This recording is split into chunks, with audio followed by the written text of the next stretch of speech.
Class 4 students, this is your lesson number 13, Unitary method. Now what is unitary method? Let us understand by a simple example. If you go to the market to buy some pencils and your one pencil costs rupees 5. You buy 3 pencils from the shop. Then how much money you will be paying to the shopkeeper? One pencil cost rupees 5, another will cost 5 and the third one will also cost 5. That means 5 plus 5 plus 5 gives you 15 rupees. That means in this case of unitary method, when we are known the cost of one thing, we can find the cost of many. Now where you have less number of things, you can simply add. But if you have more than 3 things, then you need to have a particular method. So the very simple principle of unitary method is to get more value, we can multiply, and to get less value, we divide. So children, whenever you are given the value of one thing, we can find for many, and when we are given for many, we can find for one. Now let us see some examples. You will be more clear about the unitary method. Example 1. The cost of one almirah is 3575. Find the cost of 8 almirahs. Now in this case, they have given us the cost of one almirah. And we need to find for 8. That is, we have to find for more number of almirahs. That means we will be using the principle of multiplication. So, 1 almirah cost is given and cost of 8 almirahs we will find by multiplying. When we multiply, we get the result as rupees 28,600. So, the cost of 8 almirahs we could find by multiplication. So, the rule which is according to this multiplication is rule 1. If the cost of one item is given, we can determine the cost of any number of similar items by multiplying the cost with the given number of items. Let us see one more example. An aeroplane is flying at speed 785 km per hour. How much distance will it cover in 16 hours? Now again in this question we know in 1 hour the distance covered by the aeroplane is 785 km and they are asking us to find the distance covered in 16 hours. So again we need to find for more. That means we have to multiply. So 1 hour covers distance 785 km. Then in 16 hours it will cover the distance we can find by multiplication. And we get the answer as 12560 km. This will be the distance covered in 16 hours. Example 3. The cost of 17 books is rupees 1445. Find the cost of one book.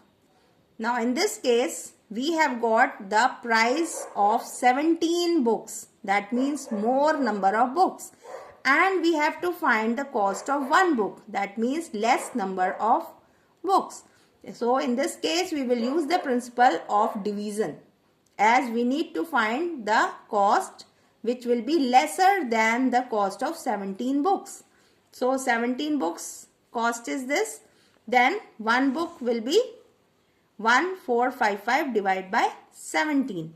Now when we divide, we get the result as rupees 85, which will be the cost of one book. So from this example, we conclude the rule number 2. If the cost of number of items of same kind is given, we can determine the cost of one item by dividing the total cost by the given number of items.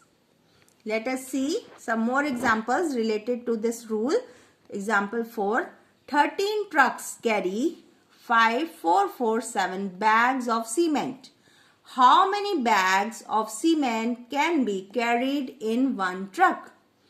Now we know the bags of cement which are being carried by 13 trucks, and they are asking to find a number of one truck. How many bags can be carried in one truck? So number of bags in 13 trucks is given to us. Then one truck will carry, the answer we will find by division. So one truck carries 419 bags of cement. Example 5. 8 fans cost rupees 13,480. What is the cost of 13 fans? Now here we have got the cost of 8 fans, and they are asking us further to find the cost of 13 fans. So what we need is the cost of one fan. So first of all, we will find the cost of one fan by dividing, as we will find the lesser cost. We will be dividing 13,480 by 8, and we find that one fan will cost rupees 1,685. Now when we know the cost of one fan, we can find the cost of 13 fans. Now as we have to find for more, we will be multiplying. So when we multiply the cost of one fan with 13, we get the answer as 21,905. So this is the cost of 13 fans. So here we get the rule number 3. When the cost of certain number of items of same type is given, we have to calculate the cost of another number of those items. We first determine the cost of one item and then multiply the result by the required number of items. Now here let us see one more example related to this rule. Example 6. A car runs 234 km on 18 liters of diesel. How many kilometers can it run on 43 liters of diesel? Now in this example we see again we are given in 18 liters of diesel a car travels 234 km, and we need to find that how many kilometers will it go in 43 liters. So we will first find in 1 liter how much distance does the car cover. So when we have to find for less, we will be dividing. So here we divide 234 by 18 and get 13 km, that is the distance covered in 1 liter. Now this distance we multiply by 43. What is 43? The liters of diesel which the distance has to be found. So for this we will multiply, and we find that the distance covered in 43 liters by that car will be 559 km. So the final answer we get, hence the car runs 559 km on 43 liters of diesel. Students, your homework is in the PDF. Kindly complete it after understanding the sums.